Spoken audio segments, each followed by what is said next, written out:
Women emerging from isolation isn't really about women at all. It's about doing things differently. And we all know that as we come out of the mess the world is in at the moment, we know we want to do things differently. And at the heart of that difference, I suspect, is collaboration. We want to be more effective at working together because that's what the problems that we face require us to do. And scientists over the last few months have shown us the results of collaboration.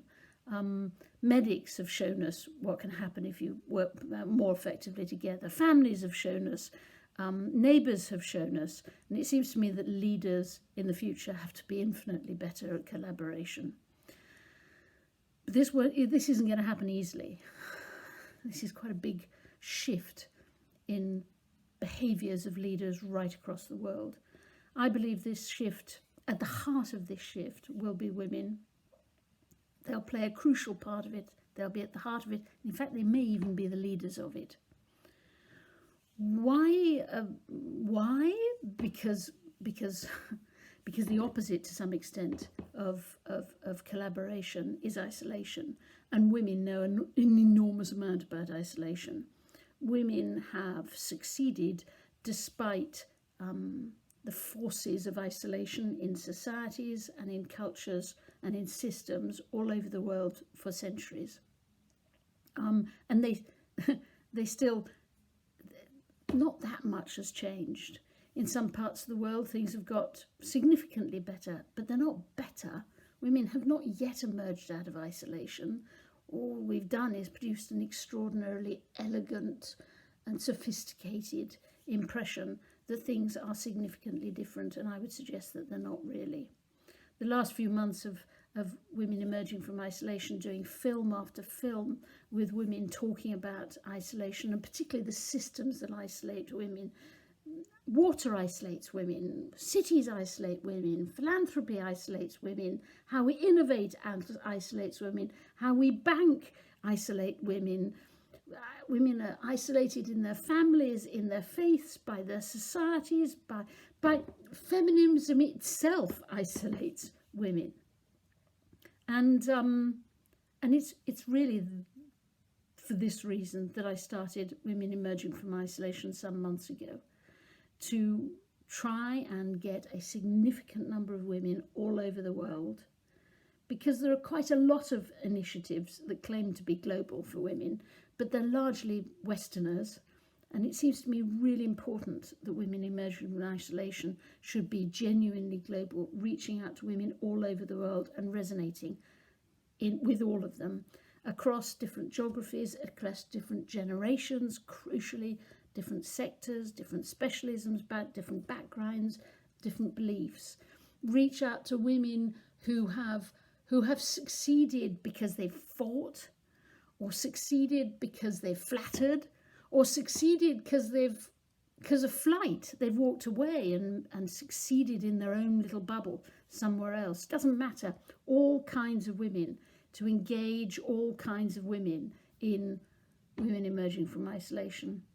And our objective is to have a common voice, and to show the way with our common voice towards collaboration and a shift in the culture of leadership in the world.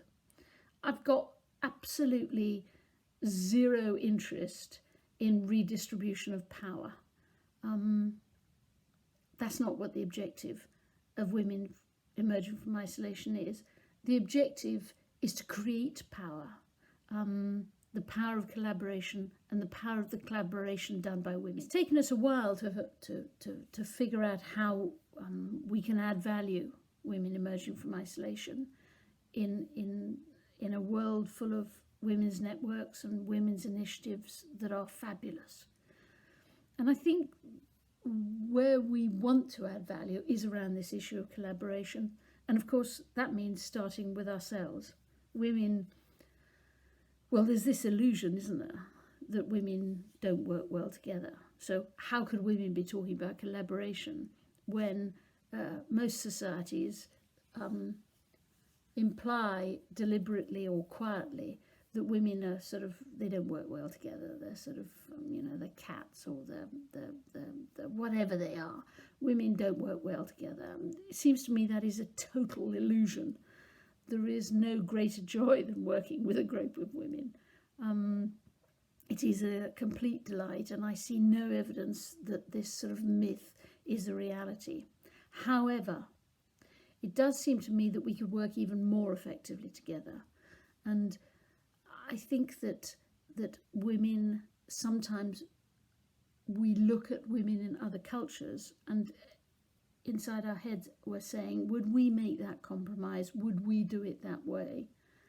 And I think one of the things that we can do with women emerging from isolation is to increase the cultural intelligence that women have about other women in other cultures around the world. And a lot of the films have been about that in the first few months, whether that's challenging, the expression. The first of them we did was around the expression chup, which is said to young girls in India to tell them to shut up effectively. And the context in which that word chup is said as a child, to a young girl child. And then how it's said in that way in India, but actually the same sort of thing is said in the same way in Nigeria, but it's said farabale. Farabale is what's said to a young girl in Nigeria, to keep quiet and to be quiet and shut up largely. The context and the understanding of it may be slightly different, but that's what's said. And then that wonderful film of Sabas saying, we don't say chup, we don't say farabali, we say hus. And as Sabas says, we say hus and then quietly put our fingers on our mouths. And then after a while, we don't actually have to say anything. We just go like that to young girls. So understanding how things are slightly different, but actually pretty well the same in different cultures, and increasing women's understanding of how it is to be a woman in a different part of the world. I think that is pretty crucial in our ability to collaborate and to show the world that collaboration is possible and what can be achieved through collaboration. The second thing which I am utterly devoted to in 2021 is to try and pin down, with the help of the thousands of women who are now part of Women Emerging from Isolation, an approach to leadership that resonates with women. Very important. It's an approach to leadership that resonates with women. It is not a women's model of leadership. I'm not interested in that. Don't actually believe it exists. It's an approach to leadership that resonates with women, and no doubt with some men, but I'm really interested in it resonating with women. It seems to me that the systems of the world have held women back and continue to hold women back. The cultures of the world often hold women back. But I think there's an additional thing that holds women back from being leaders, and that is that the language of leadership, how it's expressed, the approach to leadership, makes many of us think, I'm not a leader, I don't buy that approach, it doesn't resonate with me, which means I probably am not a leader. It certainly happened to me in my 20s. And it's not really surprising, I suppose, given that most books about leadership were written by men, the vast majority of them. But then again, that's not surprising, is it? Most faith books, most cookery books, most constitutions, most instruction manuals, most books of faith were written by men, and leadership books were written largely by men too, and has produced a language of leadership which I suggest does not resonate with women. There was a young woman I met months ago in South Asia, fantastic woman who'd applied to do a PhD and wanted a scholarship, and had gone up in front of a panel of people to allocate this scholarship. And in amongst all the questions, there was a question about leadership, which she answered in a way that I certainly would have given the same answer. And I think a lot of women would have given the same answer. But in the feedback, when they refused her the scholarship, they said that she was clearly not a leader. And when I spoke to this young woman afterwards, she said, Julia, next time I'm interviewed, Should I use the men's word about leadership?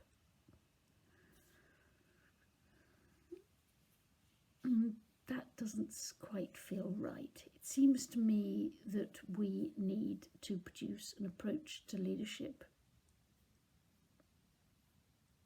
that works for women, that is recognised, and that makes us all think, yeah, that's right, that's me, I'm a leader too. So, women emerging from isolation is growing and is growing and growing and growing. More and more women are becoming involved, and if you know more women you think this would work for, then make sure that they join the LinkedIn group, and fast. There's no obligation. Women emerging from isolation might have a huge dream of helping women to emerge, and to emerge showing the world what can be achieved through collaboration. It might have a huge dream, but it's a very, very small and simple ask, which is that you watch a very short film once a week, and that we build our ability to understand each other and to operate as different kinds of leaders by watching those films. The objective, that women emerge from isolation and have a more combined voice right across the world, and show the way and show what can be achieved through collaboration, because the speed, the scope and the scale of the problems that we face in the world, all of us face, require us to do so. And it's a ludicrous proposition to believe that we can deal with them if half the population is still stuck in isolation. And the truth is also, we as women on the whole, to use the expression coined by one of the women in the Women Emerging from Isolation films, women on the whole have had enough of isolation.